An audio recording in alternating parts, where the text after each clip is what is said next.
Voilà, et donc c'est un grand plaisir d'accueillir ce soir Pascal Notet. L'invitation de Pascal fait suite à des années où on s'est croisés de manière relativement espacée, puis on a participé pendant une année ou deux, je ne sais même plus, ou une et demie, je ne sais plus très bien, à un séminaire, un petit séminaire où on travaillait toute une série de questions de manière assez ouverte, mais qui avait pour cœur, on pourrait dire, la question de quelle manière la psychanalyse devait peut-être être questionnée, voire repensée dans certains de ses axes même fondateurs, pour mieux rendre compte de l'évolution des sociétés et la manière dont l'humain pouvait être envisagé aujourd'hui, notamment à l'heure à la fois de cette sorte de transformation numérique des interactions et des relations, en tout cas de cette modalité qui a pris beaucoup de place dans nos manières d'être ensemble, d'une part, et d'autre part, la question évidemment de la crise écosystémique et de la remise en question de cette espèce de centralité bizarre de l'humain à l'aune de laquelle tout est envisagé, alors que voilà, on peut considérer que l'humain fait partie d'un vivant et que peut-être cette différenciation entre humain et non humain est quelque chose qu'il faut vraiment questionner assez profondément. Voilà, tout ça part évidemment dans des directions qui sont variées, et je trouvais très intéressant d'avoir l'occasion d'entendre Pascal, bien sûr, à la force de cette conversation philosophique première qui est la sienne, et puis à laquelle s'est adjointe toute l'expérience clinique qu'il a développée pendant toute sa carrière en travaillant dans des institutions avec des autistes typiques, disons. En tout cas très, très gravement atteint, et avec laquelle il a travaillé avec des équipes qui vraiment, je dirais, s'investissaient très fort dans presque un corps à corps, on pourrait dire, avec ses enfants et adolescents. Et il m'a permis d'ailleurs de me frotter un peu à cette clinique dans une position plutôt agréable de travail avec l'équipe en décalé, mais qui m'a quand même permis de mesurer à quel point là les repères avec lesquels on était habituellement habitué de travailler étaient quand même sérieusement questionnés. Et donc je crois que c'est un des éléments qui l'a amené lui à questionner avec beaucoup de rigueur, la rigueur qui est la sienne, qu'elle en est habituée, cette théorie psychanalytique, alors qu'il a pris à partir de sa formation lacanienne, mais en questionnant beaucoup quand même les apports et l'écho quand même relativement modeste qu'ont les apports de Deleuze et Guattari. Et donc, ça aboutit à un livre. Je me demande si c'est le premier que tu as écrit, ce livre, le premier livre. Mais enfin, il y a un deuxième qui est annoncé, qui serait la suite du premier. Et donc, s'inspirant de l'ouvrage de 1991 de Deleuze et Guattari, qui s'appelait Qu'est-ce que la philosophie ? Et donc, Pascal a appelé son livre Qu'est-ce que la psychanalyse ? Voilà. Alors, c'est un livre très très intéressant parce que donc, il part de la manière dont Deleuze questionne le travail de Hume. Hume qui est je ne sais pas si je prononce correctement, mais qui est un philosophe anglais donc de la première moitié du XVIIIe siècle. Et c'est assez fascinant quand même de découvrir cette pensée, et de la manière dont aussi Deleuze la reprend et la travaille. Et c'est intéressant parce que, enfin, pour moi, ce qui m'a beaucoup intéressé là-dedans, c'est qu'au fond, ce qui est questionné, c'est la place que la pensée organisée occupe dans la conceptualisation de l'esprit humain, comme si cette pensée structurée, alors le rationalisme évidemment de Descartes, mais même en deçà et au-delà, chez Freud également, combien les formes de l'organisation prévalaient, voire même étaient presque seules considérées par rapport à quelque chose qui serait les premiers développements et où, au contraire, alors on peut parler d'informe, de chaos, de non-organisation, enfin de tout ce qu'on veut. Mais en tout cas, c'est vraiment ça, évidemment, que la clinique de l'autisme questionne de manière tout à fait particulière, mais à mon avis, au-delà de ça, questionne toute notre organisation psychique et la manière dont l'expérience peut se transformer, peut se déboucher sur des formes de symbolisation très variées. Voilà, donc ça c'était vraiment le point qui me paraissait très très important. Et donc, je vais peut-être citer un tout petit passage de ce qu'écrit Pascal.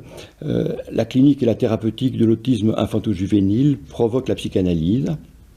Elle la provoque à concevoir le territoire d'où elle émerge, et non pas comme déjà ressaisi en sujet. Parce que ça, je crois que c'est aussi un autre point très important, c'est-à-dire que cette ontologie, Descola l'appelle comme ça, cette ontologie naturaliste qui fonde tout sur cette différenciation sujet-objet, est quelque chose qui à la fois apporte évidemment des développements de la pensée très très intéressants et au niveau des sciences aussi, mais en même temps fait l'impasse sur tout ce qui n'est pas encore un sujet, et tout ce devenir sujet sur lequel évidemment on est amené en tant que psy à travailler énormément, parce que c'est quelque chose quand même dans les organisations, pas seulement dans la psychose, mais même dans toute une série d'autres formes. Voilà, donc cette question, ce questionnement sur la place du sujet aussi, qui, Pascal écrit aussi, donc l'écart aussi bien avec Freud qu'avec Descartes, toutes sont pensées comme étant dans, pour et depuis le sujet dit de l'inconscient. Hume et Deleuze prennent donc les choses, si l'on peut dire, depuis un lieu qui n'est pas un sujet. C'est-à-dire que si on pense sujet et objet, il faut aussi pouvoir penser non-sujet, non-objet. C'est quelque chose qui, l'un ne va pas sans l'autre. Sauf que dans la psychanalyse, quand même, c'est un des versants qui a été énormément développé. Et l'autre, bon, on ne peut pas dire qu'il soit complètement absent, largement pas, mais quand même très peu présent et surtout très peu lié au reste. Mais je ne vais pas être plus long, on aura l'occasion dans la discussion de revenir évidemment sur toute une série de questions qui seront ouvertes par ton exposé, Pascal. Merci, merci Jean-Paul, merci beaucoup. Alors comment je m'y suis pris pour essayer de vous présenter une sorte de matière première comme ça, puisque le point de départ du fait que je parle ici, c'est effectivement d'avoir participé un certain temps au séminaire que Jean-Paul organisait sur la question du soi disséminé. Hein, et 2 livres sont déjà publiés sur cette question-là. Alors, ça m'avait tout à fait intéressé, et c'est comme ça que j'ai eu du plaisir à participer à ce séminaire, cette question d'un soi qui soit disséminé, hein, où on entend des échos de Derrida avec la question de la dissémination. Alors, ce que je vais faire ici, je vais essayer de vous présenter quelque chose concernant Deleuze et Guattari. Je ne vais pas directement vouloir le raccrocher à la question du soi disséminé de Jean-Paul, mais j'espère bien que les échanges qui auront lieu après, les questions, les réponses, permettront de voir des connexions. Mais je vais pas les penser à l'avance. Pourquoi je fais ça ? Entre autres parce que lors de la participation à ces séminaires qui ont, je pense, certainement 1 an et demi, je pense, pas loin de 2 ans. À l'époque, je pense que le livre « Qu'est-ce que la psychanalyse » n'avait pas encore été écrit ni publié, mais j'étais déjà dans les recherches autour de Deleuze et de Guattari. J'essayais parfois d'en dire quelque chose au groupe, et je n'y arrivais pas vraiment. Parce que c'était pas encore suffisamment mûr et que le groupe lui-même, d'une certaine façon, n'était pas non plus suffisamment mûr pour qu'on puisse s'en dire quelque chose de façon un peu lisible, un peu claire. Néanmoins, je me souviens que Jean-Paul un jour m'a dit comme ça que voilà, lire ces auteurs, c'est quand même pas si facile que ça, c'est pas si simple que ça, et du coup il y a quelque chose comme, tiens, c'est intéressant, on voudrait en savoir plus, Mais à la rigueur, les bras vous en tombent avant même d'avoir commencé parce que la masse de travail que ça représente est trop importante, on ne sait pas par quel bout prendre, etc. Et donc je me suis dit que l'invitation d'aujourd'hui, c'était l'occasion, plutôt que de partir et de concentrer tout sur le bouquin que j'ai écrit là, plutôt d'essayer de donner à penser, maintenant que j'ai fait un peu de chemin dans la lecture de ces auteurs, essayer de donner à penser le champ de pensée qu'ils ont ouvert, en donnant les principaux paramètres. Et donc une invitation, si mes propos sont suffisamment clairs, à venir un peu se promener dans ces territoires-là, qu'on connaît de nom, mais qu'on ne connaît pas parce qu'on les a un peu arpentés. Or, là où j'en suis dans ce travail, c'est que les concepts que ces auteurs ont forgés, le champ de pensée et d'investigation qu'ils ont ouvert, je pense que ça peut être d'un apport considérable pour ce que la psychanalyse est invitée à devenir, pour faire face à toutes les questions qui se posent, à beaucoup de questions qui se posent, telles que Jean-Paul les a énoncées. Humain, non humain, humain-machine, le numérique, l'écologie, etc. À titre d'indice, par exemple, je pense à un bouquin que Guattari a publié en 1989, un petit bouquin qui s'appelle, en 1989, qui s'appelle « Les trois écologies ».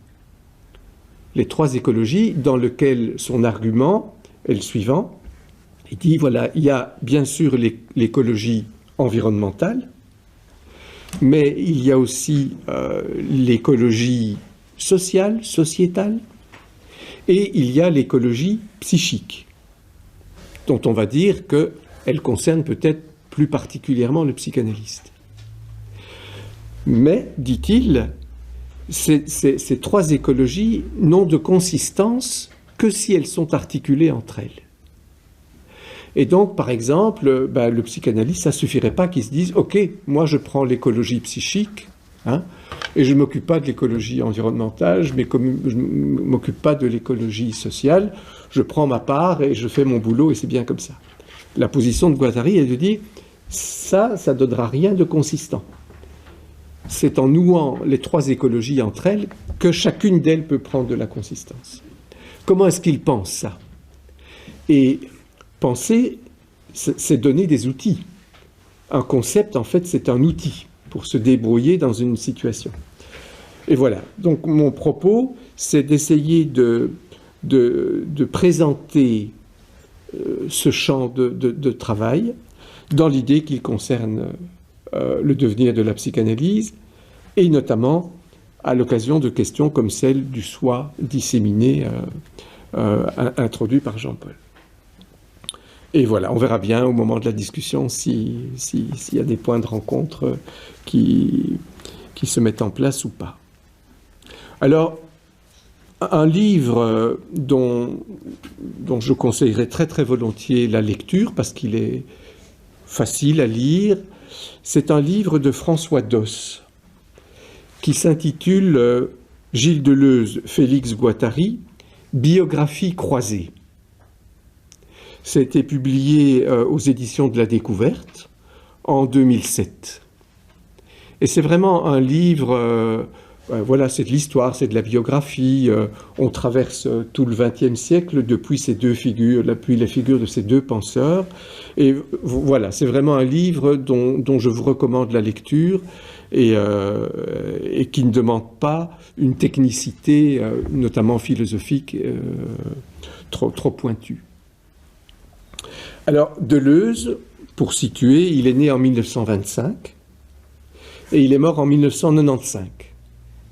Et clairement, il est philosophe. Félix Guattari est un peu plus jeune. Il est né 5 ans plus tard, en 1930. Et il est mort un peu plus tôt, il avait en 1992, 62 ans. Et lui, on peut dire que d'un côté, il est philosophe, c'est tout à fait évident, mais de l'autre côté, on peut aussi le considérer comme analyste. Hein, il faut savoir que Guattari a travaillé pendant 40 ans à l'hôpital psychiatrique pour adultes de la Borde en France, que vous connaissez bien. C'était donc un proche de Jean Houry, avec lequel l'entente n'a pas toujours été très cordiale, mais bref, ils ont tout de même travaillé ensemble et sur le même territoire de psychiatrie adulte pendant 40 ans. Donc, la question de la psychose, la question de la folie, Guattari, il en savait vraiment quelque chose d'expérience de terrain. Et donc, ce que je vais essayer de déployer, c'est qu'est-ce qui se passe quand un philosophe, qui est vraiment un philosophe, rencontre un psychanalyste qui est vraiment un psychanalyste. Et que ces deux penseurs se mettent ensemble pour produire une œuvre commune. Alors, leur œuvre commune, on évoquait ça tout à l'heure avec une collègue ici présente, très massivement, ce sont deux livres. Deux livres célèbres, surtout le premier, c'est l'Anti-Édipe, qui est publié en 1972-1973, sous le nom de ces deux auteurs. Et puis, 8 ans plus tard, en 1980, il publie un autre livre qui s'appelle « 1000 plateaux ». Le sous-titre de ces deux ouvrages, c'est « Capitalisme et schizophrénie ».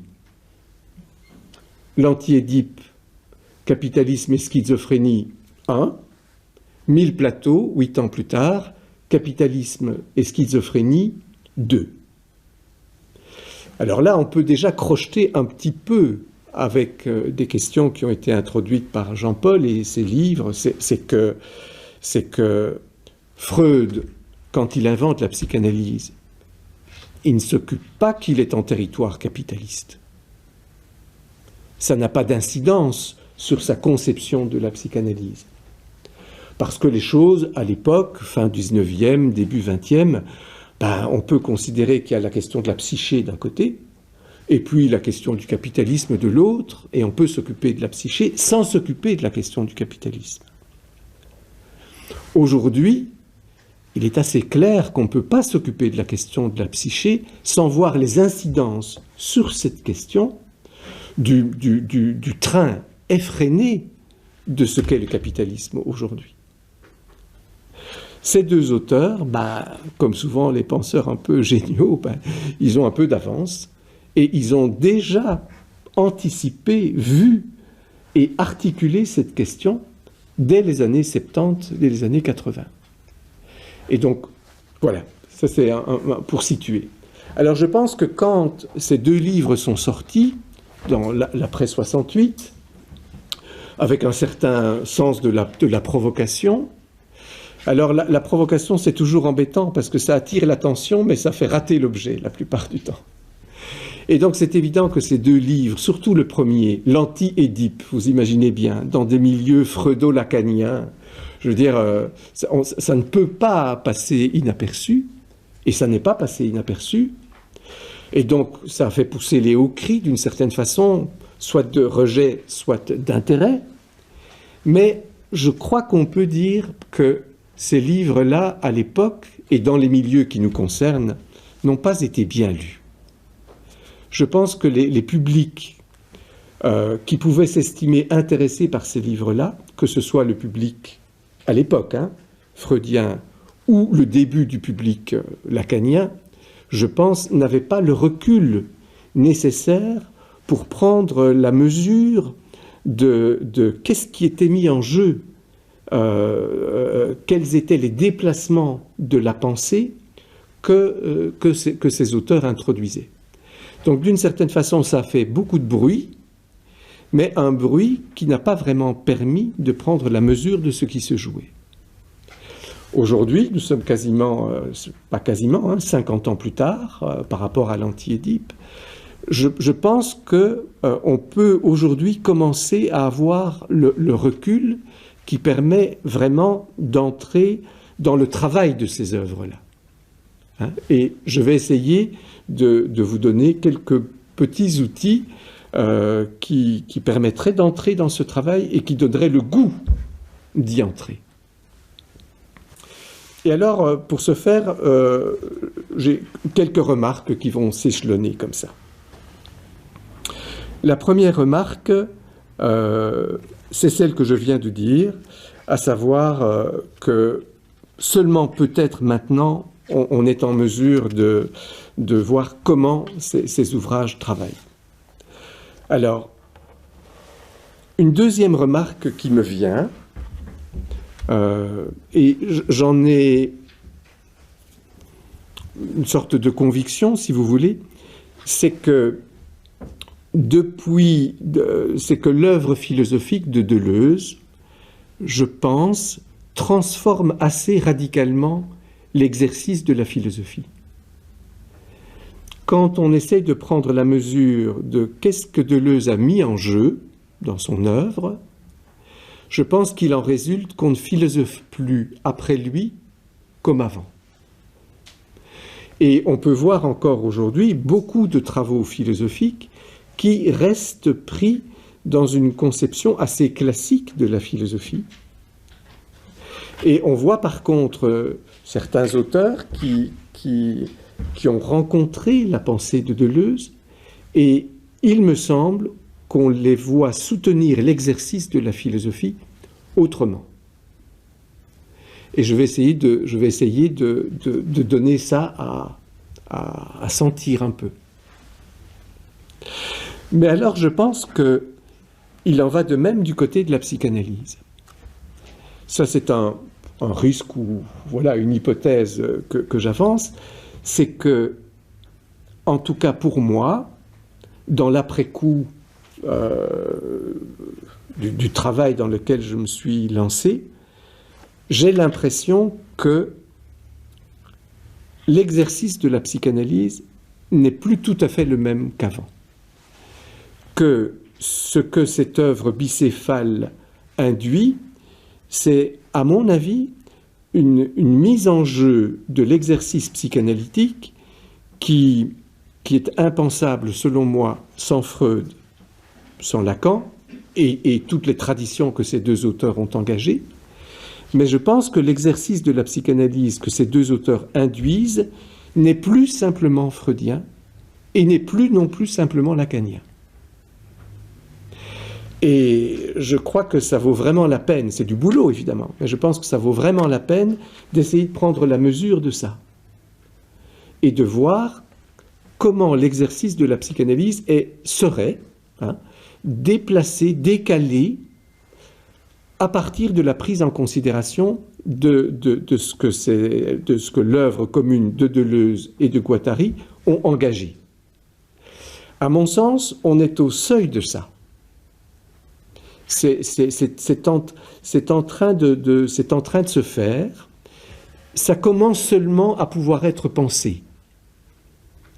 Alors il y a une petite remarque supplémentaire qui me vient, c'est que on pourrait peut-être se dire que dans la pratique, oui, vraiment de terrain, ça ne va pas peut-être faire des transformations miracles, mais ça soutiendrait qu'on pense autrement ce qu'on fait, ce qui a énormément d'incidence, et ce qui permet de se laisser inventer,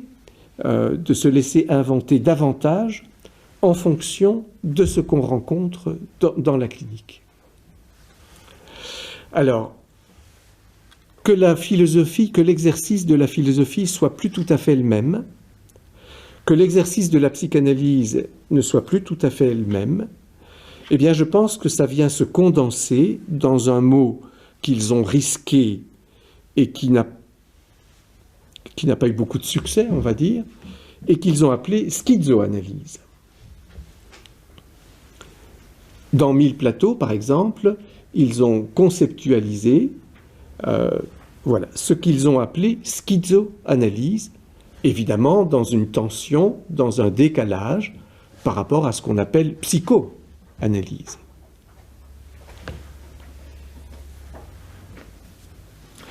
Alors, je pense que, remarque numéro 3, si vous voulez, c'est que la transformation de l'exercice philosophique, tel qu'à mon avis Deleuze l'induit,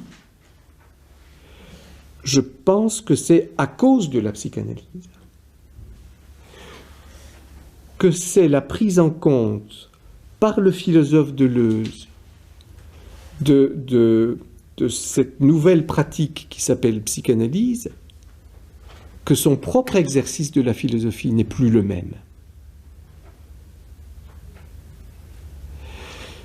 Et on voit des philosophes pour qui la question psychanalytique n'a pas de consistance. Et puis on voit des philosophes pour qui, oui, tout de même, ça compte. Et je n'ai pas la citation exacte, quoique je me demande si je ne l'ai pas mis en exergue ben oui, voilà, je vais vous lire cette citation de David Lapoujade, un philosophe qui a écrit un très beau livre sur Deleuze qui s'appelle « Deleuze, les mouvements aberrants », publié aux éditions de Minuit. Et Lapoujade dit ceci: « On oublie que Deleuze fut l'un des philosophes de sa génération qui mêla le plus directement le matériau clinique de la psychanalyse à la philosophie. S'intéresser à la psychanalyse comme philosophe ne consistait pas seulement à commenter Freud, comme ont pu le faire Ricoeur ou Derrida, mais à introduire ce matériau concret à l'intérieur même de la philosophie. Ça va donc tout à fait dans le sens de se dire que l'exercice de la philosophie, tel qu'il est soutenu par Deleuze, est modifié par rapport à ce qui précède, à cause, grâce à la prise en compte de la psychanalyse. Je pense que c'est la même chose aussi en sens inverse, que s'il y a effectivement, à partir de leur œuvre commune, l'engagement d'une autre façon de soutenir l'exercice psychanalytique, je crois que ça tient à la prise en compte de la philosophie dans l'exercice de la psychanalyse. On peut presque montrer ça historiquement de façon assez simple. C'est bien connu que Freud, il a pris appui sur l'étayage philosophique spontanément disponible à son époque, mais Freud dit très clairement qu'il ne veut pas rentrer comme tel dans ce qui se passerait pour la psychanalyse depuis la philosophie. Il laisse la philosophie à l'extérieur de son champ d'investigation. Il le dit très très clairement. Hein? Alors il fait bien une allusion à Spinoza, il fait bien une allusion à Descartes ou une allusion à Kant, mais on ne le voit jamais interroger son propre travail depuis des considérations philosophiques.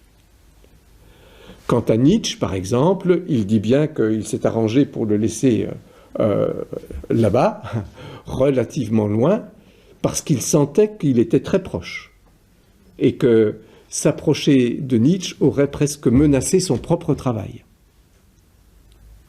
Donc, on peut dire que dans le champ freudien, il y a la psychanalyse qui fonctionne sans que ce soit péjoratif. Elle fonctionne avec elle-même, sur elle-même, avec elle-même, en laissant l'exercice philosophique voilà, sur le côté.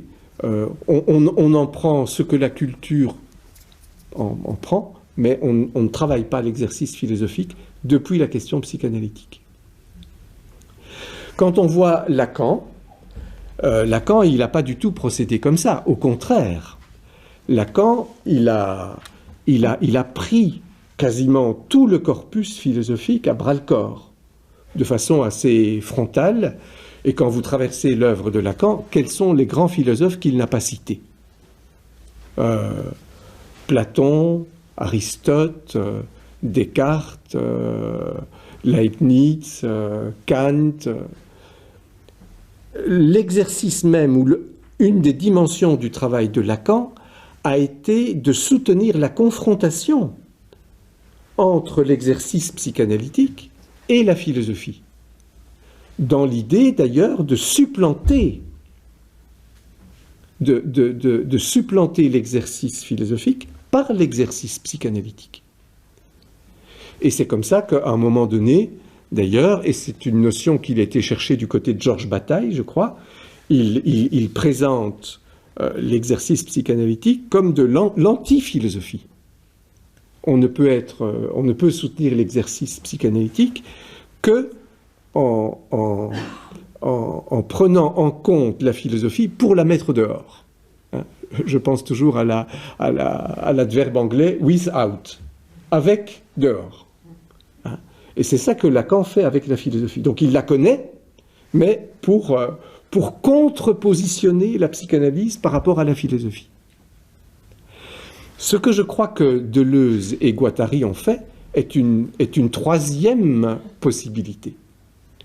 Ce n'est pas simplement une espèce de gentille ignorance de la philosophie qu'on laisse sur le côté, sur le mode freudien. Ce n'est pas non plus une confrontation comme Lacan la soutient. C'est, je pense, une transformation réciproque de l'exercice psychanalytique par l'exercice philosophique, mais aussi de l'exercice philosophique par l'exercice psychanalytique. Et j'aurais tendance à penser que devant la complexité des questions que le psychisme nous présente aujourd'hui, ce double soutien, ce double travail l'un sur l'autre de la philosophie et de la psychanalyse est plutôt bienvenu. Et comme je pourrais essayer d'en témoigner moi-même, par exemple, quand 38 heures par semaine et pendant 20 ans de travail ou plus, vous vous retrouvez avec un groupe d'autistes qui ne parlent pas et qui sont là parce que personne n'en veut, ben, j'aime autant vous dire qu'il faut se mettre à penser, hein, et que les concepts simplement freudiens ou simplement lacaniens eh ben, ne suffisent pas. Pour soutenir une rencontre qui aura vraiment des effets, et alors là, Jean-Paul en parlait, des effets de devenir sujet. Voilà, on reviendra là-dessus un peu plus loin.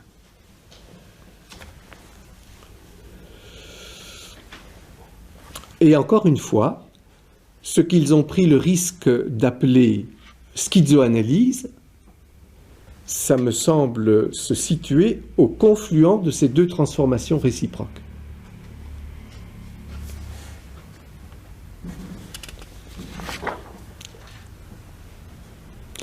Alors, schizoanalyse, on trouve ça dans Mille Plateaux, on trouve ça dans l'Anti-Édipe. Je pense qu'il y a un bouquin de Guattari, j'en parlerai plus tard très rapidement, où l'inconscient et la schizoanalyse, je crois.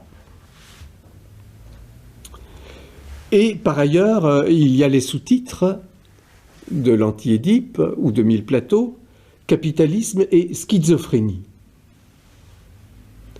Indice que du côté de cette notion de schise, il y a là quelque chose de fondamental pour eux.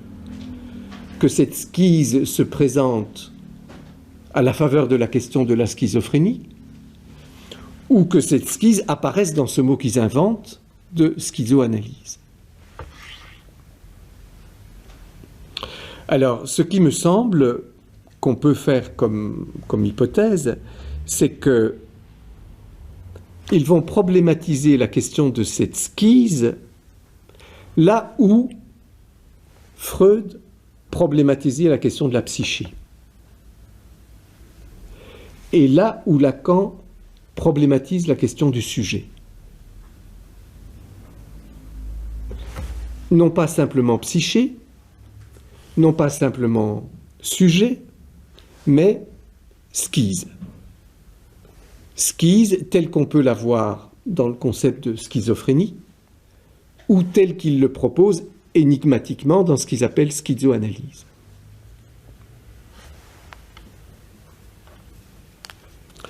Alors, le sous-titre de ces deux ouvrages très importants, L'Anti-Édipe ou Mille plateaux, nous donne à penser que problématiser, penser ce qu'ils annoncent comme skise, ça ne va pas pouvoir se faire sans la prise en compte de ce qu'est le capitalisme. Sans la prise en compte de ce que nous ne pouvons être humains, chacun et ensemble, que dans un mode d'être ensemble qui se nomme capitalisme. Dont on voit aujourd'hui que ce mode d'être ensemble, c'est à la fois, nous ne pouvons pas être humains en dehors de ce mode de socialité, et pourtant ce mode de socialité vient parfois bien brutaliser être humain.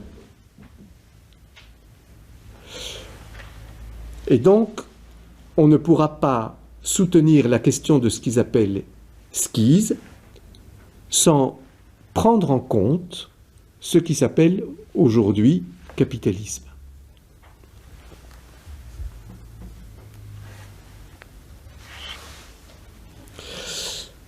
Et donc, une notion supplémentaire qui s'annonce, évidemment, c'est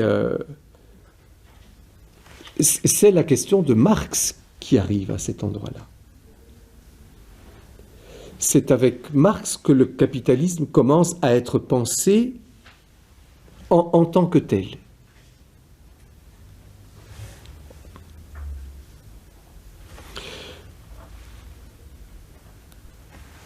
Et donc, si d'un côté on a philosophie, psychanalyse, on a aussi la question de Freud, absolument nouvelle, et la question de Marx, qui, elle aussi, est tout à fait nouvelle. Alors, ce qu'on peut dire aussi, c'est que ce qu'ils vont faire, ce n'est pas un freudo-marxisme, mais c'est plutôt qu'est-ce qui arrive à Freud si on le lit depuis des questions marxiennes.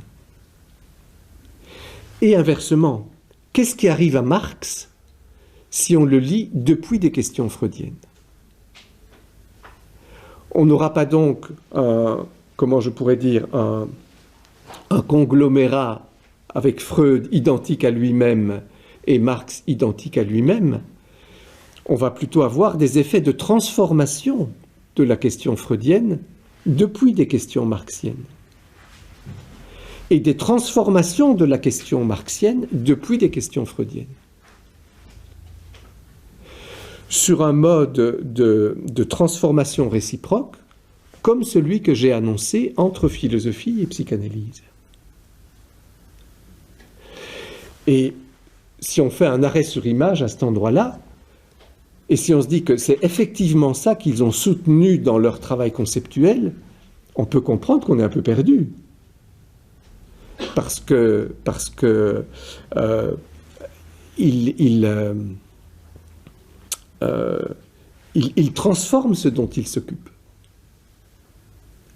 Et suivre ces transformations, comprendre comment elles ont été construites, ces transformations, eh ben c'est pas simple. Et souvent, on a affaire, dans leurs livres, on a affaire aux résultats, mais on n'a pas nécessairement affaire à comment se sont construites toutes ces transformations.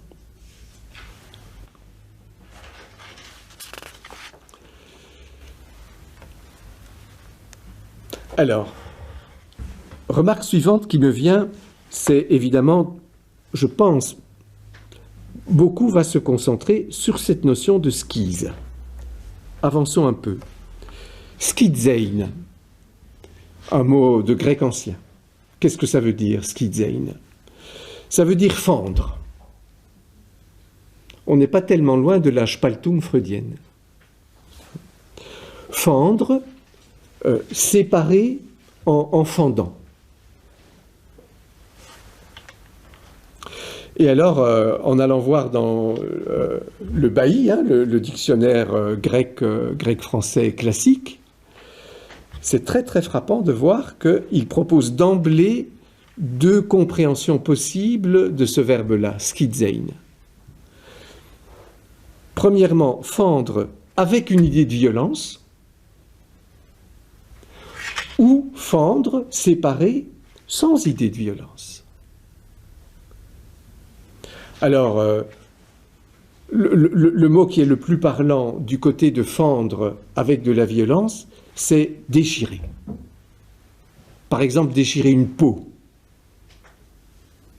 On en fait deux parts, mais elle n'est pas préparée pour qu'il y en ait deux parts. Ou alors, diviser, séparer, mais sans violence, c'est deux groupes. Et je crois qu'on peut faire l'hypothèse que quand on a capitalisme et schizophrénie, c'est la question de la violence, c'est la question de la déchirure, de la séparation, de la fente, mais avec violence. Alors que quand ils vont parler de schizoanalyse, c'est la question d'une espèce de division qui précède le sujet. Et qui est bien plus une donnée originaire que le résultat d'une violence.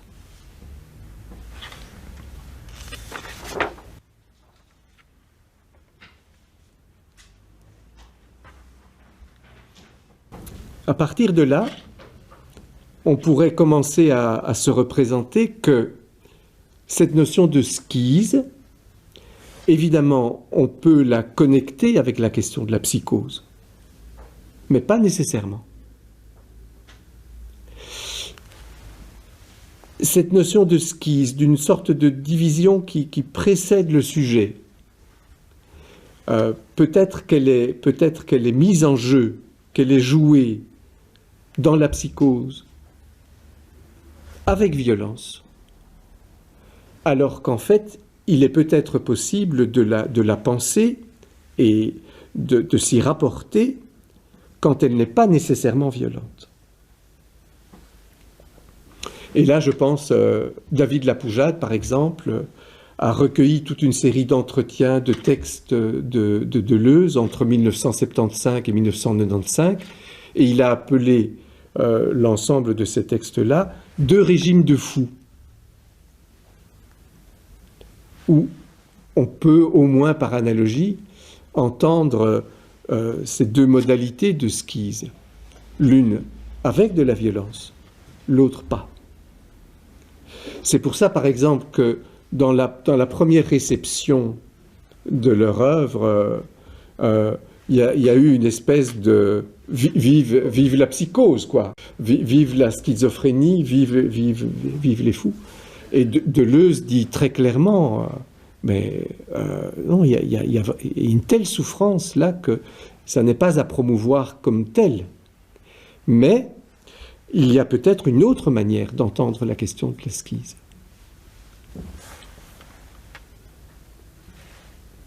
Alors, pour donner une petite idée comme ça, cette skise, d'une certaine manière, en tant qu'elle ne serait pas fondamentalement violente, ça me fait penser à Spinoza. Très facilement dit, Spinoza, qui est à la fois cartésien, mais qui, avec les donnes de la pensée cartésienne, joue sa partie autrement. En quoi est-ce que Spinoza est cartésien? Il est bien d'accord qu'il y a de l'étendue et de la pensée. Et que l'étendue, ce n'est pas la pensée, ni réciproquement. Mais là où Descartes pose une distinction radicale entre ces deux choses, la chose pensante, la res cogitans, et puis la chose étendue, il se fait que j'ai un corps, et ce corps que j'ai, c'est une chose étendue,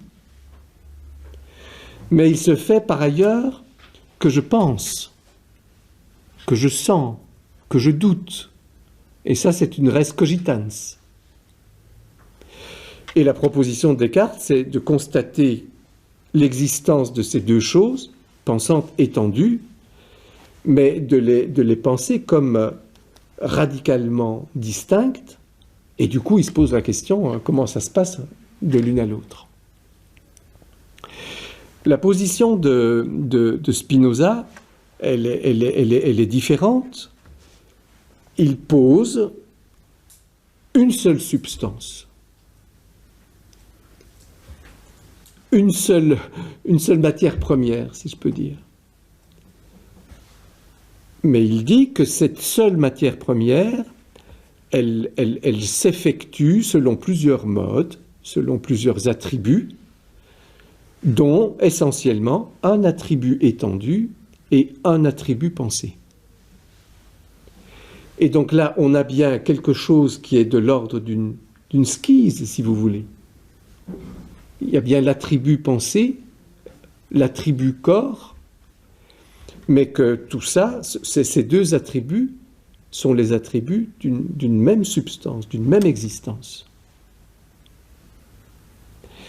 Et donc là, on voit la possibilité de penser une sorte de distinction, mais sans violence.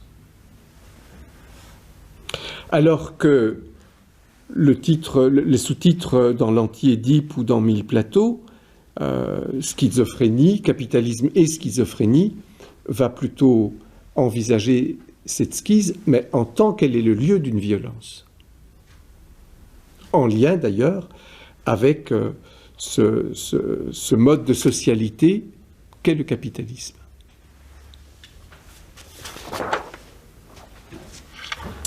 Alors ici, une idée m'est venue en préparant cette prise de parole. J'ai pensé à Scott, dont on parlait tout à l'heure avec un collègue. Jacques Scott, qui a, si je ne me trompe, inventé le concept de patho-analyse. Alors c'est un concept assez intéressant qui est de dire, au fond, c'est la métaphore que souvent j'emploie, quand quelque chose fonctionne bien, eh bien je ne le connais pas. Tant que l'articulation de mon genou fonctionne bien, au fond, d'une certaine manière, je ne la connais pas. C'est à partir du moment où quelque chose dysfonctionne que je vais petit à petit entrer dans l'intelligence de cette articulation qui dysfonctionne. D'où l'idée de patho-analyse. L'idée de... c'est quelque chose qui est en souffrance, qui m'oblige à connaître. Et je crois qu'on pourrait dire, en ce sens-là, que il y a comme un abord patho-analytique chez Deleuze et Guattari, au sens où c'est de se mettre à l'écoute de la schizophrénie, c'est-à-dire une schise en tant qu'elle est le lieu d'une violence, qu'ils en arrivent à pouvoir penser plus fondamentalement une schise qui précéderait le sujet et qui ne serait pas nécessairement l'objet d'une violence capitalistique.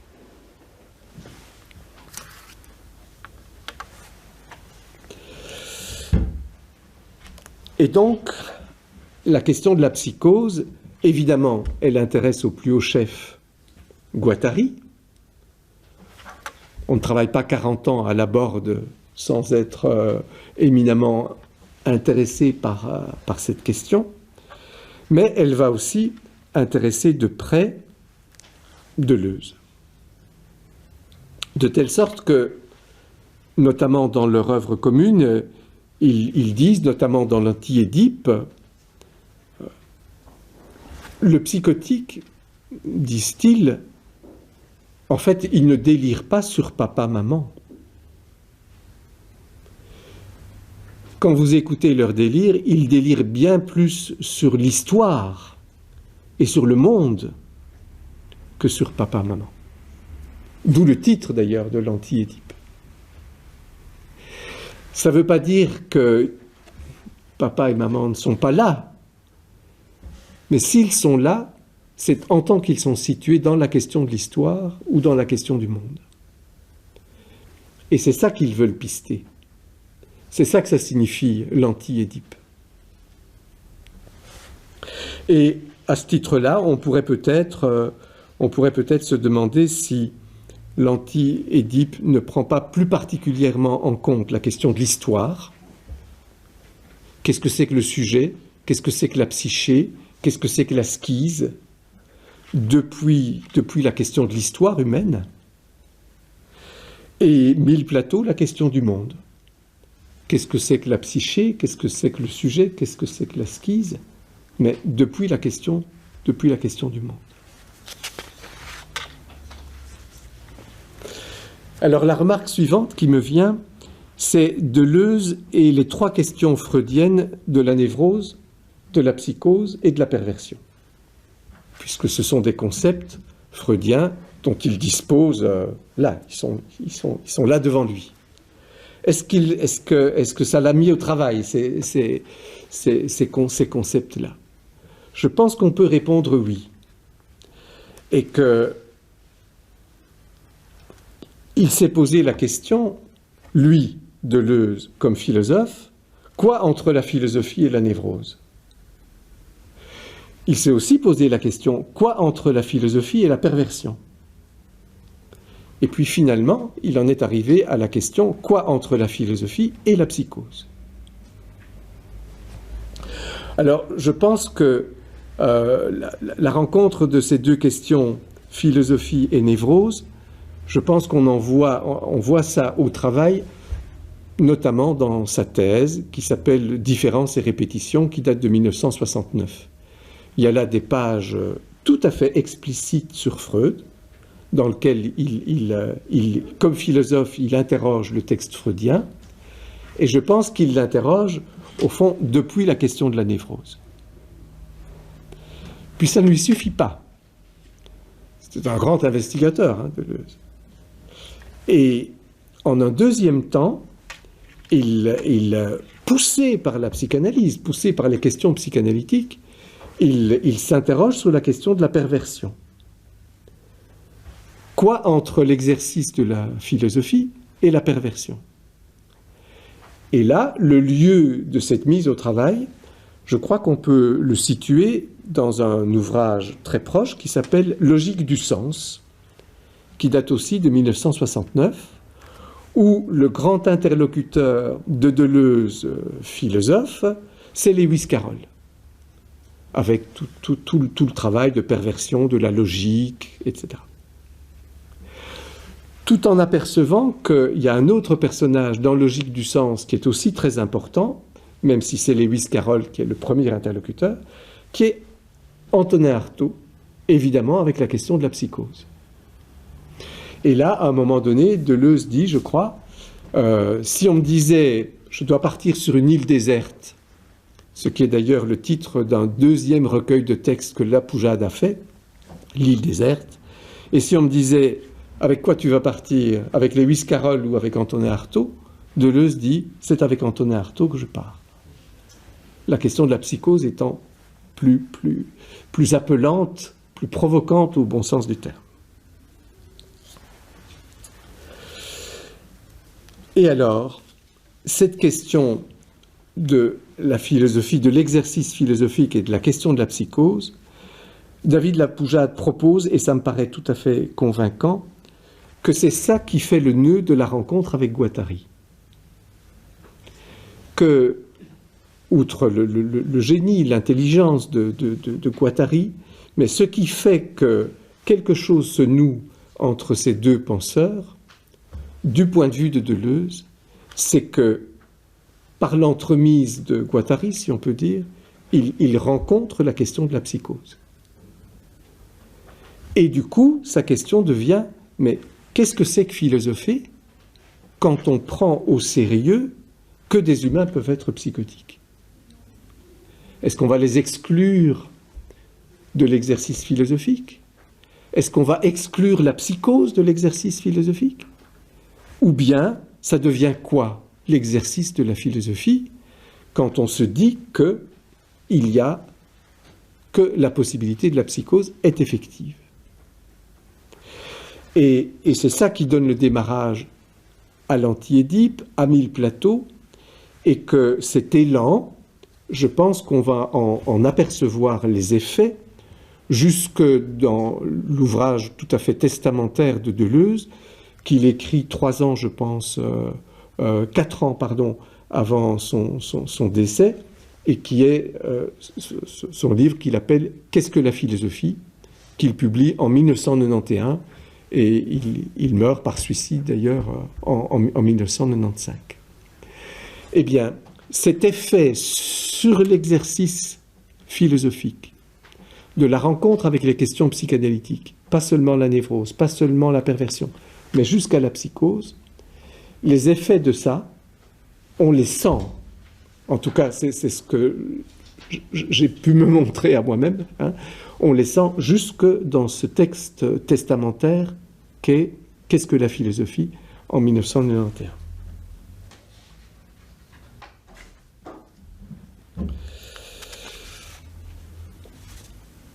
Alors, à partir de là, philosophie, psychanalyse, Freud, Marx, Schiz, soit dans ce que cherche à dire schizoanalyse ou dans ce que montre schizophrénie. Schiz plutôt que psyché avec Freud, ou plutôt que sujet avec Lacan. Il y a alors une notion tout à fait centrale chez Deleuze et Guattari, pas simple à saisir, mais qui vient condenser, je dirais logiquement, tout ce que j'ai essayé de donner à penser. Et ce concept pas facile à saisir, c'est ce que Deleuze appelle synthèse disjonctive. Une synthèse disjonctive. Alors, ça signifie quoi? Ça signifie une synthèse, une chose d'une certaine manière une, qui produit de la disjonction. Je peux essayer de donner à imaginer ça avec ce que j'ai dit de Spinoza, une substance qui permet 2 attributs, la pensée ou l'étendue. Mais nommer ça synthèse disjonctive est extrêmement important parce qu'il y aura de la disjonction. Mais comme la synthèse, elle est plus puissante que la disjonction, ce qui se trouve d'un côté de la disjonction va pouvoir passer de l'autre côté. Ce qui se trouve, par exemple, c'est comme si il y avait lieu de penser qu'est-ce que c'est que la pensée, avant qu'elle se divise en philosophie ou en psychanalyse. De telle sorte que quand elle va se jouer comme philosophie, ça pourra peut-être à un moment donné devenir de la psychanalyse. Et inversement. Alors vous allez me dire, tout ça, franchement. Mais, quand me semble-t-il en tout cas, quand vous êtes devant des enfants autistes qui franchement ne parlent pas, et que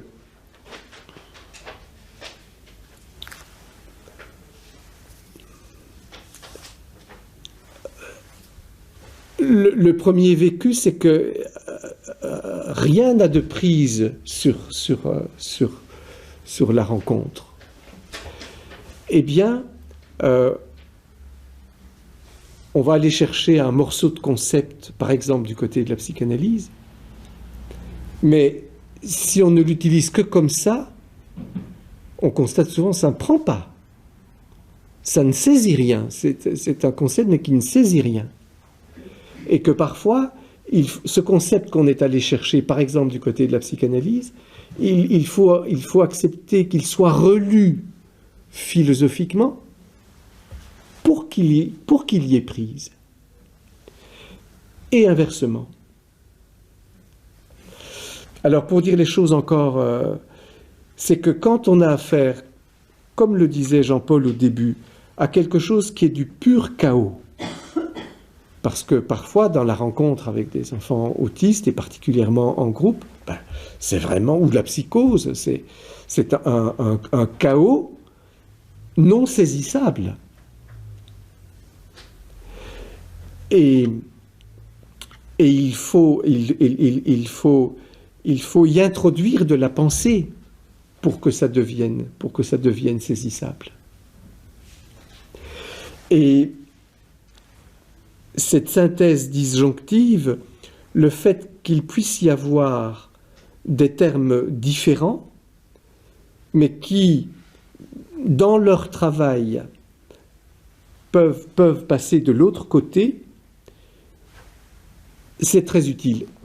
Je vais encore essayer de le redire avec mes mots à moi, mais dans le travail avec des enfants autistes, par exemple, il me semble, pour ma part en tout cas, que avoir pu convoquer et des outils psychanalytiques et des outils philosophiques, ça a été vraiment très utile. Et que impliquer ces outils dans la rencontre, dans le transfert, dans le travail, ça permet de voir qu'un outil qui se présente comme philosophique, eh bien, en fait, on constate qu'il aurait une efficace dans le champ dont la psychanalyse dirait « c'est mon champ ». Et aussi inversement.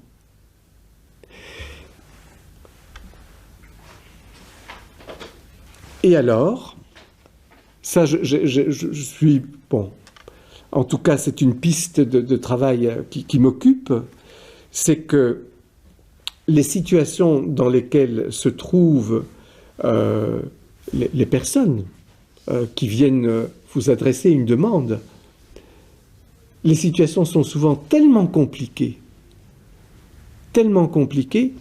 que ce double abord philosophique, analytique, où il y a du Freud, où il y a du Marx, sans que chaque point de vue soit pur et fermé sur lui-même, ça me paraît souvent fécond. Comme permettant de saisir quelque chose de la situation et permettant que la personne s'y retrouve dans cette saisie. Pour le dire encore autrement, dans le titre que j'avais proposé, il était question de constructivisme. Parce que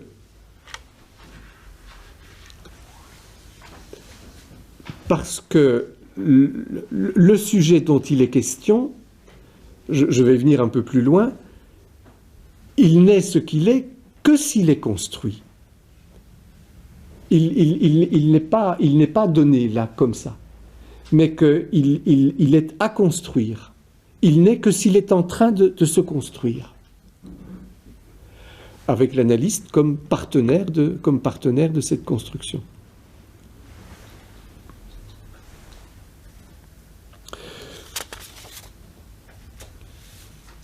Voilà, des outils conceptuels qui peuvent éventuellement aider quelqu'un à entrer dans ce champ de pensée.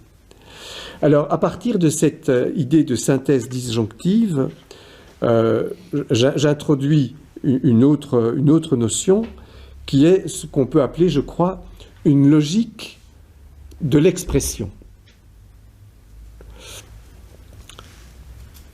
Alors, il y a deux concepts qui sont très importants, notamment dans Mille plateaux, mais dans toute l'œuvre de ces deux auteurs, y compris dans Qu'est-ce que la philosophie, qui sont les concepts de matière et les concepts de forme.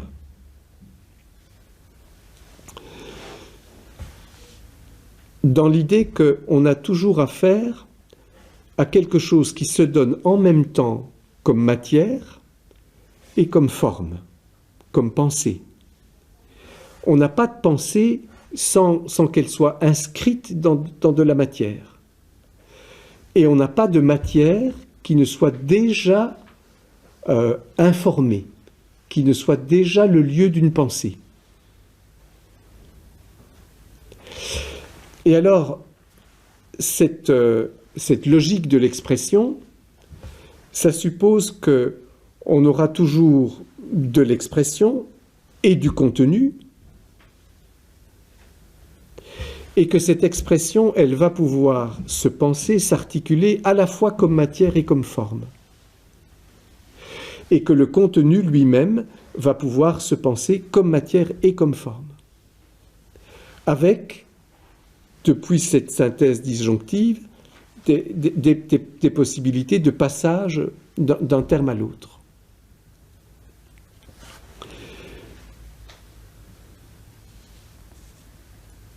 Voilà, ça c'est une piste, mais à mon avis très, très importante à prendre en compte pour traverser ces travaux. Et alors, on peut arriver à un endroit assez important qui est le concept d'autrui. Le concept d'autrui, en général, qui est quand même la question éthique par excellence, qui est autrui pour moi? Qui suis-je en tant qu'autrui pour l'autre? C'est quand même des questions absolument décisives. Et il y a un travail conceptuel fort intéressant de Deleuze au début de son bouquin « Qu'est-ce que la philosophie ?», où il va essayer de penser la question d'autrui indépendamment des catégories classiques de sujet et d'objet. Parce que quand on y réfléchit, la plupart du temps, tout est mis en forme, tout est saisi dans la pensée depuis la distinction sujet-objet. Le verre est un objet pour moi, mais je suis un sujet pour moi-même qui a affaire à cet objet. Alors la question c'est autrui. Autrui, c'est une situation un peu particulière parce que d'une certaine façon, c'est un objet, mais que je dois considérer comme un sujet. Et c'est un sujet pour qui je suis un objet, mais que l'autre doit considérer comme sujet. Et Deleuze essaye de sortir de cette impasse en se demandant est-ce qu'il est possible de penser autrui sans recourir ni à la notion d'objet, ni à la notion de sujet. Ce qu'il va pouvoir faire depuis cette skise. Et la proposition, c'est de dire que autrui, c'est l'expression d'un monde possible.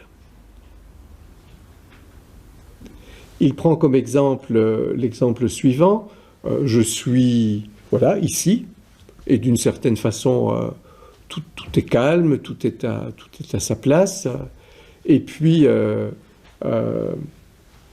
quelqu'un rentrerait brutalement, par exemple, et viendrait. J'aurais affaire à un visage qui exprime quelque chose, à quoi je n'ai affaire, ce quelque chose, que comme à un monde possible. Alors, ça recoupe de façon très intime toutes les questions de la psychanalyse, qui est de dire ce que l'autre en face de moi met en jeu, je peux m'y rapporter comme à l'expression d'un monde possible. Et qu'est-ce qui va pouvoir se construire à partir de là, sans modèle préalable, sans concept tout fait. Et évidemment, d'avoir travaillé avec des enfants autistes, ça vous provoque à ça, parce que ce monde possible, on va devoir même le construire avec le jeune en face de qui on se trouve. Et on n'a pas de concept a priori. On va devoir construire ça depuis l'expression de la personne en face de qui on se trouve. Voilà. Alors, peut-être je terminerai pour vous présenter quand même encore un tout petit peu en amont de la rencontre entre Deleuze et Guattari, qui ouvre l'espace que j'ai essayé de vous présenter. Notamment du côté de Deleuze, qu'est-ce qui se trouve en amont et dont il serait important d'avoir connaissance pour bien prendre la mesure de ce qui se joue dans la rencontre entre Deleuze et Guattari, tel que je viens d'essayer de l'indiquer. Alors là, à mon avis, il y a deux ouvrages de Deleuze importants, pas souvent lus et peu pris en compte pour réceptionner les ouvrages majeurs de Deleuze et de Guattari. Et les deux ouvrages en amont qui me semblent très importants, c'est effectivement en 1953 un commentaire de Hume dont Jean-Paul a parlé tout à l'heure dans un ouvrage qui s'appelle « Empirisme et subjectivité ».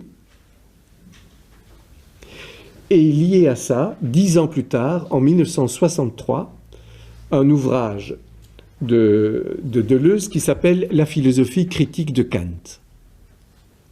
Alors, permettez-moi rapidement de faire un petit commentaire sur ces deux livres-là, qui sont donc en amont de l'espace que j'ai essayé d'ouvrir. Premièrement, empirisme et subjectivité. J'étais en train de lire Deleuze avec un certain intérêt. Je regarde un peu la bibliographie, je suis dans une librairie et je vois empirisme et subjectivité. J'achète. J'achète parce que c'est Deleuze qui l'a écrit. Et je reviens chez moi et évidemment je ne le lis pas. Pourquoi est-ce que je ne le lis pas? Parce que comme psychanalyste ou empirisme et subjectivité, ça ne m'intéresse pas. La question de la subjectivité, je vois pas comment elle peut s'articuler avec la question de l'empirisme. Si je prends le parti de l'empirisme, qu'est-ce qu'il en est de la question de la subjectivité? Et si je prends en sérieux la question de la subjectivité, l'empirisme... Et donc, j'achète le livre et je ne le lis pas. Or, c'est dans ce livre que j'ai trouvé, mais à nu, les questions devant lesquelles les jeunes autistes ne cessaient pas de me mettre. Notamment quand je lis la question comme ça, à l'état brut, dans ce texte-là, comment est-ce que l'esprit devient sujet? J'avais jamais rencontré cette question-là. Le sujet, il est. La psyché, elle est peut-être mal foutue, mais elle est donnée. Le sujet lacanien, il est peut-être divisé, mais il est là. Et Deleuze, lisant Hume, pose la question comment l'esprit, c'est-à-dire l'impact de notre empirie sur nous-mêmes, comment est-ce que cet impact de l'empiricité sur nous, comment est-ce que cela devient sujet? Du coup, je pense que lire un ouvrage comme ça est tout à fait fondamental parce que ça va donner consistance à ce qui plus tard deviendra la question de l'ascétisme. En amont, un autre livre, je vous en dis un petit mot, La philosophie critique de Kant, où vous allez voir, me semble-t-il, j'espère en tout cas, comment naviguer dans un certain travail philosophique peut relancer la question psychanalytique. Dans ce livre-là, Deleuze s'occupe de ce que chez Kant on appelle la doctrine des facultés. Alors, Kant, comme toute la tradition philosophique, et je vois bien que ça dépasse largement l'Europe, ça va jusque dans le monde indo-européen et même au Japon, on en trouve encore des traces. Kant pose qu'il y a 4 facultés qui constituent l'activité psychique, si vous voulez. La sensibilité, l'imagination, l'entendement et la raison. Par exemple, quand Freud dit « l'inconscient ne calcule pas, ne pense pas, ne juge pas, mais transforme », on a là 3 facultés. Il ne calcule pas, comme l'entendement. Il ne pense pas, comme la raison. Il ne juge pas.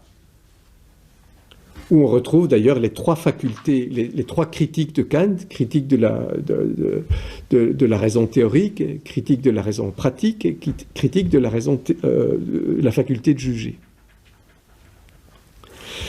Et donc Deleuze s'occupe de la doctrine des facultés de Kant, c'est-à-dire comment ça se passe entre sensibilité, imagination, entendement et raison. Alors, ce que Deleuze met très très bien en évidence, c'est la chose suivante. Il dit, chaque fois qu'on fait un certain type de travail, toutes les facultés sont impliquées, mais elles n'y travaillent pas de la même façon. Par exemple, quand on fait de la science, quand on théorise, les 4 facultés sont impliquées, mais il y en a une qui prend la tête. Il y en a une qui dit aux 3 autres comment elles doivent travailler. Et Kant propose que dans la science, par exemple, c'est l'entendement qui a une fonction législatrice. Et c'est l'entendement qui dit à la sensibilité comment elle doit travailler, qui dit à la raison comment elle doit travailler, qui dit à l'imagination comment elle doit travailler. Et grâce à ça, la science est possible. Dans la raison pratique, c'est-à-dire dans la morale, dans le vivre ensemble, les 4 facultés sont impliquées, mais, dit Kant, là, c'est la raison qui est législatrice et qui dit aux 3 autres comment ça doit se passer. Et puis, il est amené, Kant, à écrire une 3e critique, la faculté de juger, la faculté du goût. Et là, la lecture de Deleuze est très très intéressante parce qu'il propose que les 4 facultés sont impliquées, mais, dit-il, l'imagination, elle est mise en avant, mais pas comme législatrice. L'imagination, elle est convoquée comme ce qui va permettre un accord indéterminé de toutes les facultés entre elles, à partir de quoi il y aura de la détermination possible. Où on aperçoit que l'imagination a un rôle considérable entre les donnes du chaos et la possibilité que du sujet devienne. Alors, pour travailler en psychanalyse, c'est vraiment fondamental de pouvoir tabler sur l'imagination comme le travail qui permettra aux autres facultés, la sensibilité, la capacité de calculer avec l'entendement, voire la raison, de trouver entre elles un accord indéterminé, c'est-à-dire qui va pouvoir toujours se rejouer et qui permettra des déterminations. Où on pressent que la question de la skise va donner à l'imagination un rôle très important, en tant néanmoins pas comme législateur. Voilà, prendre la mesure de ces deux donnes philosophiques que Deleuze met en place avant de rencontrer Guattari, ça me semble vraiment quelque chose de très très important. Alors, en aval, ben là je citerai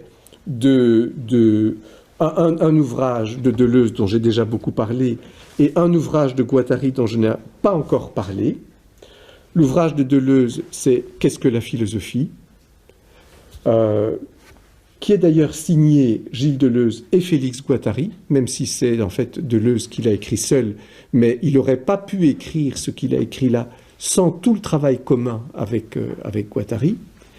C'est vraiment, qu'est-ce que la philosophie, quoi? Donc ce type, il a enseigné pendant 40 ans la philosophie, et puis il est à l'âge de la pension, et qu'est-ce qu'il va faire? Ben, au fond, il va se demander qu'est-ce que c'est que la philosophie. Et c'est son ouvrage testamentaire où, je trouve, il engage l'exercice philosophique sur de nouvelles bases. Et alors, en aval de l'espace que j'ai essayé d'ouvrir, avec Guattari, il y aurait lieu de lire un bouquin qui s'appelle « Cartographie schizoanalytique », qui date de 1989, dont je vous donne très rapidement quelques clés, très rapidement. Il propose que il soit toujours question de devenir sujet depuis cette skise originaire. Et de quoi, sur quelle base cette skise va-t-elle pouvoir devenir du sujet, produire du sujet? Il propose quatre notions, une espèce de quadripode comme ça. Et vous allez voir que ça recoupe, à mon avis, des questions en chantier depuis le soi disséminé. Je vous donne les 4 bases en question. 1. Les flux sensibles. Il y a toujours à devoir prendre en considération des flux sensibles. Impossible qu'il y ait du devenir sujet sans prise en considération de flux sensibles. Un deuxième terme, c'est un peu baroque comme expression, c'est ce que Guattari appelle des phylums machiniques. Il dit, nous sommes toujours aux prises avec des machines. Nous ne pouvons pas être les humains que nous sommes sans avoir affaire à des machines. Depuis le silex, en passant par la roue, le téléphone, le numérique, etc. Et que il y a comme une phylogenèse des machines, ces machines qui interviennent toujours sur des flux sensibles. Flux d'électricité, flux d'argent, flux de sang. Et donc, impensable qu'il y ait un devenir sujet sans des flux sensibles et sans ce qui arrive à ces flux sensibles depuis certains types de machines. Donc, la machine comme partie intégrante d'un devenir sujet. Troisième terme, ce qu'il appelle des univers incorporels, qui sont vraiment les univers de pensée qui supposent des machines, des flux sensibles, mais qui ne sont comme tels ni machiniques, ni sensibles. Et il donne comme exemple la poésie, la mathématique, la philosophie, qui sont des univers incorporels. Et en général, on défend ça bec et ongle. Et ces univers incorporels supposent toujours de la machine, supposent toujours des flux sensibles, mais ils sont en tant que tels des univers incorporels. Et puis le quatrième terme, ce sont ce qu'il appelle des territoires existentiels, parce que le devenir sujet, il est toujours situé quelque part.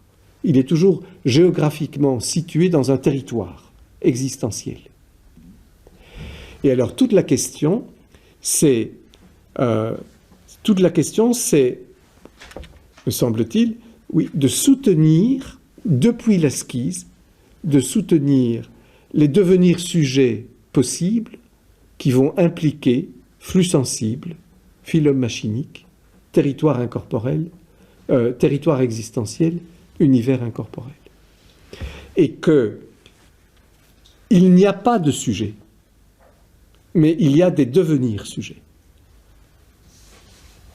Et que le sujet dont on pense qu'il y aurait, au fond, c'est de l'opinion.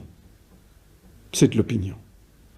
Et c'est éventuellement, comme dit Deleuze, une ourdoxa, une opinion de très haut niveau, très prétentieuse, mais un sujet dont on croirait qu'il est là, tout consistant, constitué, c'est de l'opinion.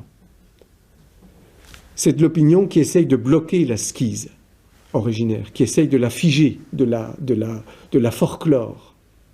Par contre, du devenir sujet, et qu'il y ait toujours à soutenir le devenir sujet, ça c'est de la pensée.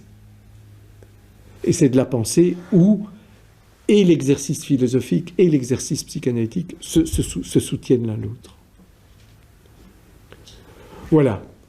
Donc, voilà, des mots, des concepts pour essayer d'entrer dans ces territoires dont je pense qu'ils peuvent soutenir l'exercice psychanalytique là où il est provoqué par le réel qu'il rencontre. Je propose qu'on t'applaudisse.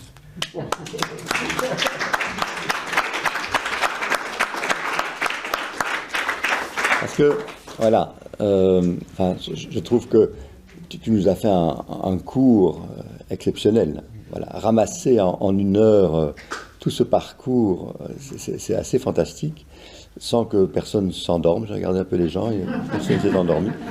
Ce qui est quand même un bon signe, parce qu'en général, après 45 minutes, les gens commencent à s'endormir, donc ici, pas du tout. Et alors, l'autre chose que je me disais, c'est que, voilà, c'est un séminaire d'une année, quoi, que tu as rassemblé en une heure, parce qu'évidemment, il y a tellement, tu ouvres tellement de choses, tu amènes tellement de concepts, etc., tout en les reliant et en les explicitant d'une manière, je trouve, très, très, très accessible, que voilà, avec nos 20 minutes de discussion, on va évidemment pas aller très, très, très loin.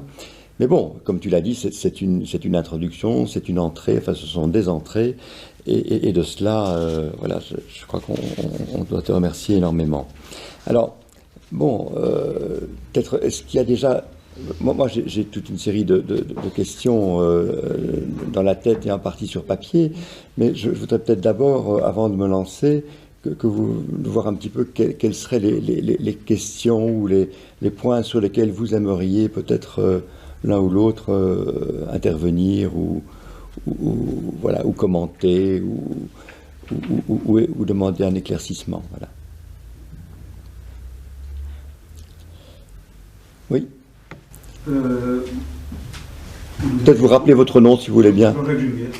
Vous avez beaucoup parlé de skise et Lacan parle énormément de nœuds. Et donc je voulais savoir comment vous situez le nœud borroméen par rapport à ce qui se nouage, cette tentative de nouage. Ce que vous en pensiez et comment vous la situez par rapport à la skise. Alors je pense que j'essaierai de faire un rapport entre le nœud borroméen, comme vous en parlez, et le devenir sujet. Pour dire les choses encore autrement, c'est très très clair dans Qu'est-ce que la philosophie. La donne de départ, si vous voulez, que Deleuze prend en considération, c'est ce qu'il appelle le chaos en fait. C'est ce qu'il appelle le chaos, et il dit bien le chaos, d'une certaine façon, il peut aussi bien être dans la réalité physique, la physique quantique, elle nous expose à ça, que le chaos mental. Et que tout l'exercice de la pensée, selon Deleuze, c'est, il dit, les forces de la pensée, elles sont dans le chaos. Si je veux ne pas avoir affaire au chaos, je vais construire quelque chose de tout à fait artificiel et qui va provoquer des catastrophes. Donc, c'est avec les forces du chaos qu'il s'agit de penser. Seulement, donc il faut aller à la rencontre de ce chaos, sinon on ne pensera pas. Seulement, si on va à la rencontre du chaos et qu'on se fait happer dedans, on ne pensera pas non plus. Et donc tout l'exercice de la pensée, c'est de... J'ai parfois essayé de dire ça comme ça dans le bouquin, peu importe, c'est de lutter contre le chaos, mais avec le chaos. Et donc l'exercice de la pensée, c'est de produire, alors on peut dire du devenir sujet, où le chaos ne sera pas dénié, il ne sera pas forclos, mais il aura permis des mises en forme viables. Et Deleuze propose 3 modalités de la pensée fondamentales, ce qui me paraît quand même assez, et notamment dans la tradition européenne, assez juste: l'art, la science et la philosophie. Et son bouquin, j'aurais pu en parler, mais voilà, il faut se limiter. La fin de Qu'est-ce que la philosophie? Il essaie de montrer en quoi l'exercice de la philosophie est un exercice de la pensée qui lutte contre le chaos avec les forces du chaos, mais sur un mode tout à fait différent de la science, qui fait la même chose, mais pas de la même façon. Ou que l'art, qui fait aussi la même chose, penser, mais pas de la même façon. Et dans ce livre que j'ai écrit, j'ai essayé d'articuler que, et alors là, en m'aidant d'ailleurs du nœud borroméen, j'ai essayé d'articuler que peut-être le lieu de la psychanalyse et du devenir de la psychanalyse, c'est au centre de ce nœud. Est-ce qu'on peut vraiment soutenir la praxis analytique sans qu'il y ait de la science dans l'exercice même de la psychanalyse? Je ne crois pas. Mais si on ne voulait faire que de la science, ça n'irait pas non plus. Je pense qu'il y a aussi une dimension artistique dans l'exercice de la psychanalyse. C'est un art, comme la médecine est un art. Et je pense que si vraiment on s'expose au chaos dans la rencontre analytique, alors il va falloir penser aussi avec la philosophie. On ne pourra pas faire sans. Et la proposition que j'aurais, c'est de situer l'exercice psychanalytique comme au cœur de ce nouage borroméen où il y a de la philosophie, il y a de la science, il y a de l'art. Mais que l'enjeu essentiel, ce n'est pas de produire une œuvre d'art, ce n'est pas de produire une œuvre philosophique, ce n'est pas de produire une œuvre scientifique, c'est de soutenir le devenir sujet de la personne qui s'est exposée au dispositif analytique. Et vu comme ça, une liberté de manœuvre considérable. L'essentiel est de soutenir le devenir sujet de cette souffrance entre chaos et opinion. Peut-être j'aurais voulu repartir de cette idée de chaos qui, je pense, vient quand même de c'est ce que tu as appelé la pathoanalyse, c'est-à-dire que effectivement, ce sont les formes des dysfonctionnements qui amènent à s'interroger sur leur nature. Alors, le chaos, pour moi, dans cette double polarité que tu décris, il y a quand même, alors on peut dire soit 2 versants, soit 2 choses différentes. Pour moi, il y a quand même au départ quelque chose que j'appellerais l'informe, suivant cela Winnicott, et qui serait la forme, on pourrait dire, saine, non problématique ou un des versants du chaos. Et puis, il y a ce qui se rencontre effectivement dans les formes pathologiques, et notamment dans l'autisme, qui est déjà une sorte d'organisation défensive de cet informe qui n'a pas pu se mettre en forme notamment dans la relation primaire avec un environnement maternant. Et je crois que ça a quand même une certaine importance de différencier les deux. Winnicott dit d'ailleurs que le chaos est déjà une forme d'organisation. C'est-à-dire que ce serait au fond un échec de ce devenir sujet dont tu parles, et qui implique alors autrui. Et cet autrui, je trouve ça très, très joli, la manière dont ça a été amené, parce que cet autrui n'est pas au départ un objet. Il est amené à le devenir. Mais au départ, cet autrui est à peine un lieu, ça peut être un lieu de cette espèce d'unité primaire dont parle Winnicott, l'unité primaire bébé-environnement.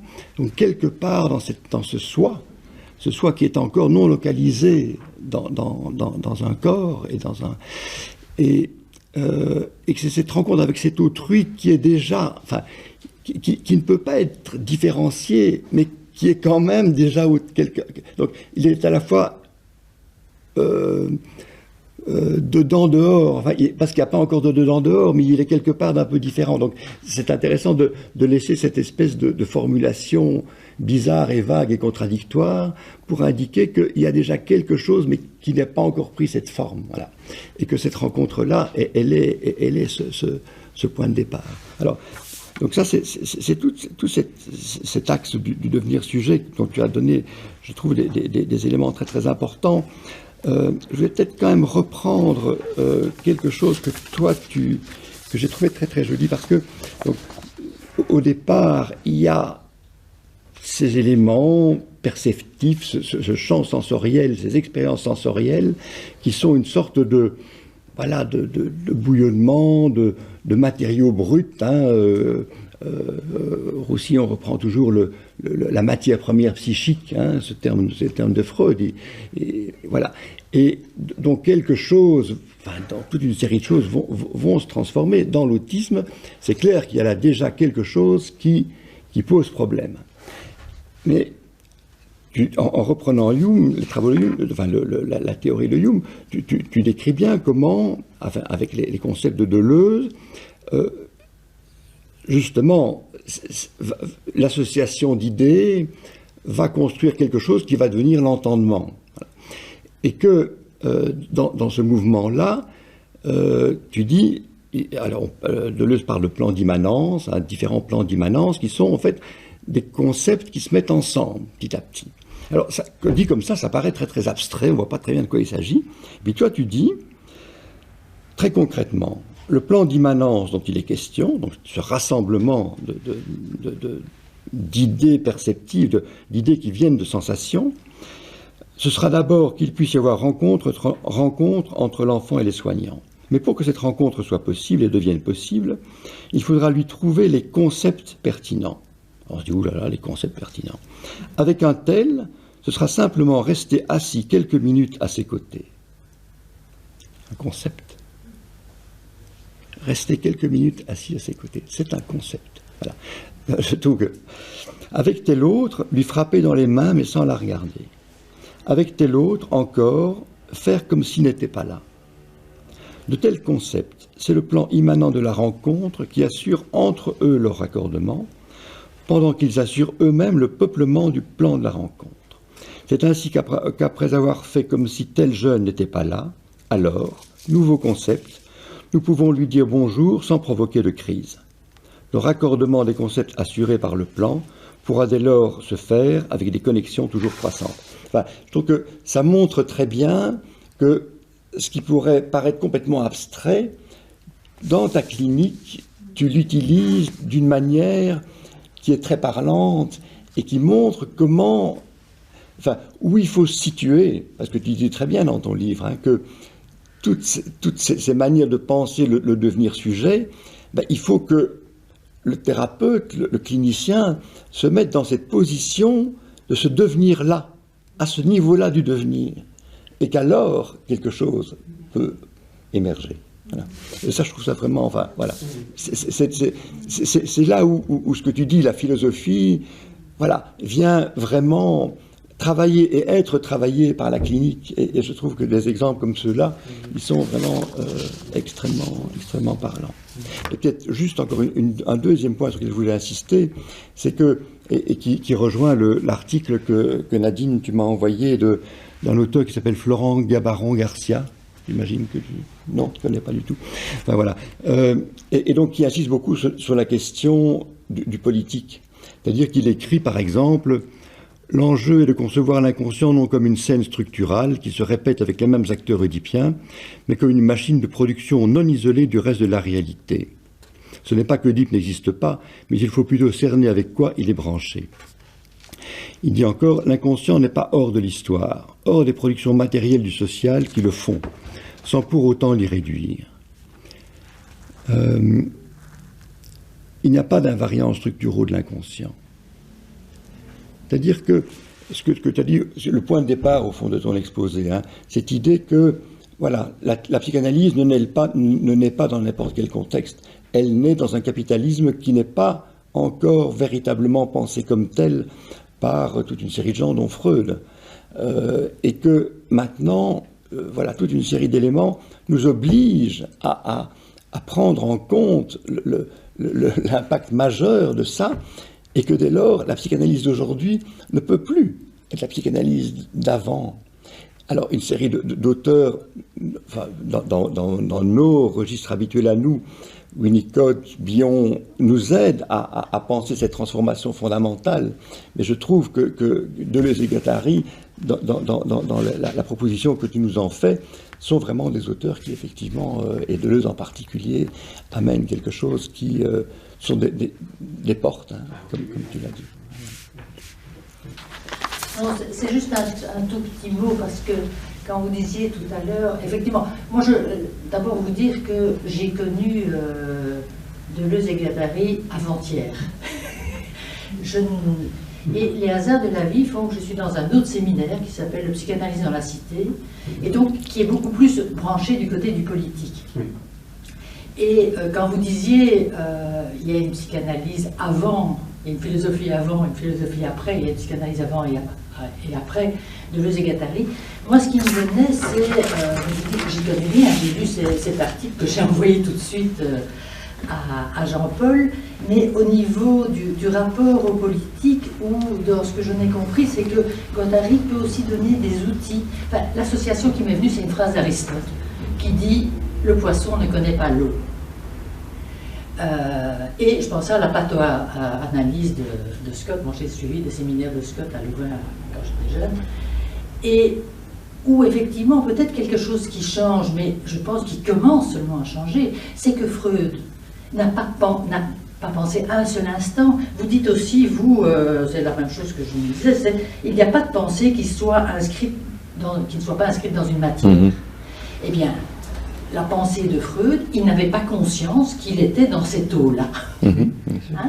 Et je pense que c'est aussi à cause du fait que quand même la pathologie capitaliste est vachement aggravée quand même entre l'époque de Freud et maintenant, et que maintenant le psychanalyste ne devrait plus, je pense qu'il y en a beaucoup qui quand même ne devrait plus pouvoir penser ce qu'il fait en ne pensant pas dans quoi il est. Et là, quand même, apparemment, et moi, je ne connais pas, mais apparemment, en tout cas, M. Gabaron, là, que j'ai un peu lu, disait que vraiment, Deleuze et Guattari donnent des outils vraiment importants pour penser ça. C'est ce que je retrouvais dans ce que vous disiez aussi. C'est fait, et que la question de la psyché ne soit pas pensée comme une affaire d'intériorité, hein, qui serait sans rapport avec l'extériorité politique, l'extériorité sociale, l'extériorité matérielle, etc. Et que, pour le redire avec Guattari, les machines, les flux sensibles,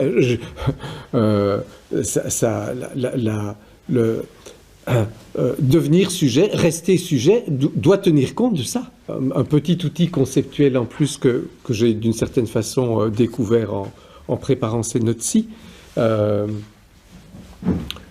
Deleuze, lisant Hume, met bien en évidence le fait que nous sommes d'abord ce par quoi la sensibilité nous impacte, plus de lumière, moins de lumière, etc. Et que tout ça, en fait, c'est un bouillon de culture. Mais alors, Hume fait remarquer que le minimum de mise en ordre, elle aurait dit, excusez-moi, ça c'est l'esprit, cette espèce de bouillonnement de ces impacts qui viennent d'une certaine manière comme des atomes s'inscrire, hein, ou se situer, ça c'est l'esprit. Et du coup, la question de Hume, repérée par Deleuze, c'est cet esprit-là, qui est une espèce de mouvement brownien, comment ça devient sujet? C'est une bonne question quand même, hein? Et quand vous travaillez avec des autistes, vous allumez la lampe, il devient la lampe que vous avez allumée. Vous éteignez la lampe, il devient la lampe que vous avez éteinte. Vous introduisez ceci, etc. Et donc, comment va-t-il devenir qui il serait? Et alors, Hume fait remarquer que, assez spontanément,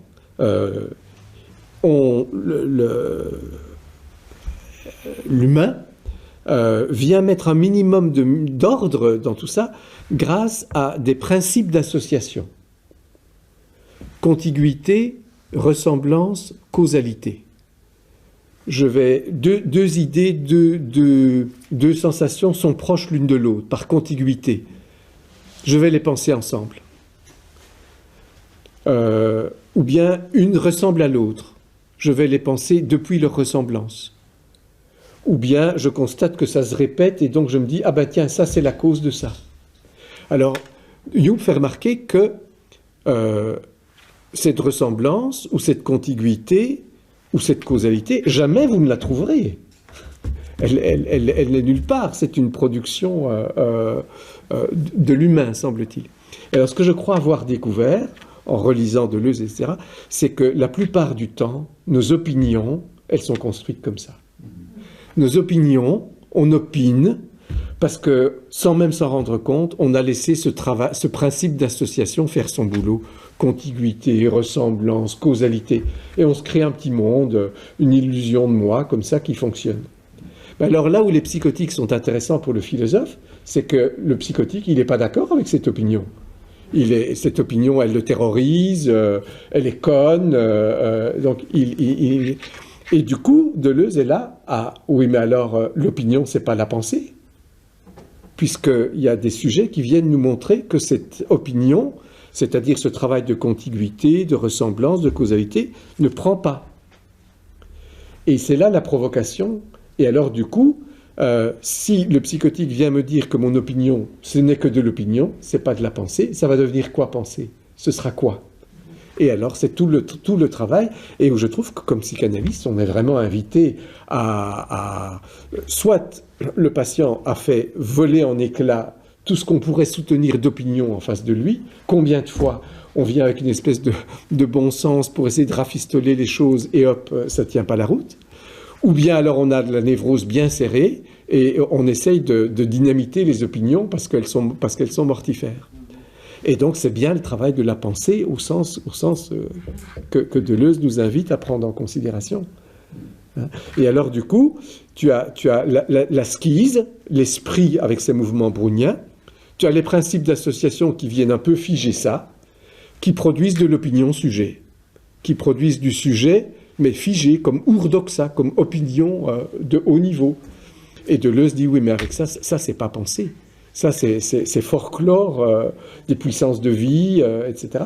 Et donc, comment rouvrir le sujet à la skise pour aller du côté d'un devenir sujet et pas d'un être sujet? C'est peut-être là la place du besoin d'illusion, quand même. Alors voilà. Et ce qu'il y a, c'est tout à fait. Et finalement, quand quelqu'un a réussi à construire une illusion qui réponde à son besoin, ben c'est déjà pas mal. Hein? Mais en général, ça commence par soit l'illusion ne tient pas, soit l'illusion indéboulonnable fait souffrir. Et alors là, ben, c'est là où le psychanalyste doit se mettre au travail, du côté de la construction ou de la déconstruction.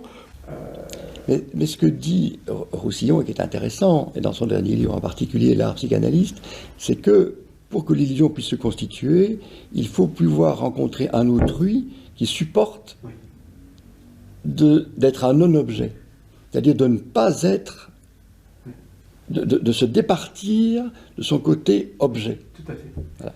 Et ça, je trouve que c'est une pensée vraiment excellente. Tout à fait. Et j'ai l'impression qu'on pourrait rebondir là-dessus en disant, moi j'ai l'impression, en tout cas avec les autistes, mais même à mon avis, c'est que l'autre en face de toi, pour qui tu es autrui, quelque part, il demande toujours que tu n'aies pas peur du chaos. Il vient toujours te présenter le chaos. Et la question de la jouissance chez Lacan, c'est un peu ça. Hein, c'est est-ce que tu vas avoir peur du chaos? Est-ce que tu vas boucher cette affaire-là? Ou bien, non pas qu'il s'identifie au chaos, mais il a besoin que l'autre en face n'ait pas peur du chaos, parce qu'alors il sait qu'il va pouvoir inventer. Bon, on pourrait continuer. Une dernière intervention. Un tout petit mot pour Florent Gabaron-Garcia, parce qu'effectivement, la question du devenir sujet, c'est vraiment la question politique, en fait. Et il avait écrit un article, je pense que c'était dans Libération il y a déjà quelques temps, qui s'appelait « La psychanalyse, un héritage politique endormi sur le divan ». Et là, il vient, maintenant, il y a quelques mois, de sortir aux éditions La Fabrique un livre qui s'appelle « Une histoire populaire de la psychanalyse ». Merci pour cette... Ah oui, formidable. Super. C'est ce livre-là qu'on va travailler. Ah, d'accord. Chouette. Oui, donc on voit où on voit que des pensées qui sont là depuis 50 ans, elles commencent à s'imposer parce qu'on souffre et qu'il faut bien aller chercher. Hume, ça fait beaucoup plus que 50 ans. Oui. Écoute, Antoine, merci beaucoup pour cette formidable soirée.